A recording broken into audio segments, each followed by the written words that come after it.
শোন, লেওড়াগুলো কান আর গাড়ির ফুটো খুলে শুনে রাখ। বাড়ার বাল প্রতিবারের মতন এবারের পিকনিকে যেন কোনো পেঁয়াজি না দেখি। কি বলছিস কি বলা? হ্যাঁ, আমরা কেন পেঁয়াজি করবো?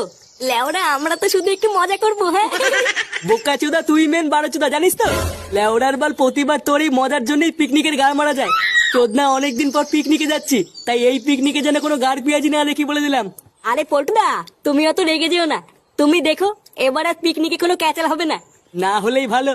আর হ্যাঁ, আর একটা কথা কান খুলে শুনে রাখ, এই পিকনিকটা হবে পুরোপুরি আমাদের পার্সোনাল পিকনিক। বাড়া সারাদিন শুধু মাল খাবো আর হই হই করবো। তাই কোনো চুদির ভাইয়ের ফ্যামিলির লোক যেন এই পিকনিকের কথা না জানে, কথাটা যেন মনে থাকে। লেওরা তুই কি পাগল চুদা হয়ে গেলি নাকি? বাড়া আমরা একটু শান্তিতে মালমুল খাবো, এখানে ফ্যামিলি কি করবে? হ্যাঁ, বোতল কুড়াবে নাকি? আরে পল্টু, তুই চাপ নিস না, এই পিকনিকের ব্যাপারে কেউ জানতে পারবে না। হ্যাঁ, আর সন্ধ্যাবেলায় সবাই টাকা পয়সা নিয়ে তাতেই চলে আসবি। বাড়া মেনুতে কি হবে সব রেডি করতে হবে। আচ্ছা পল্টুদা, ঠিক আছে।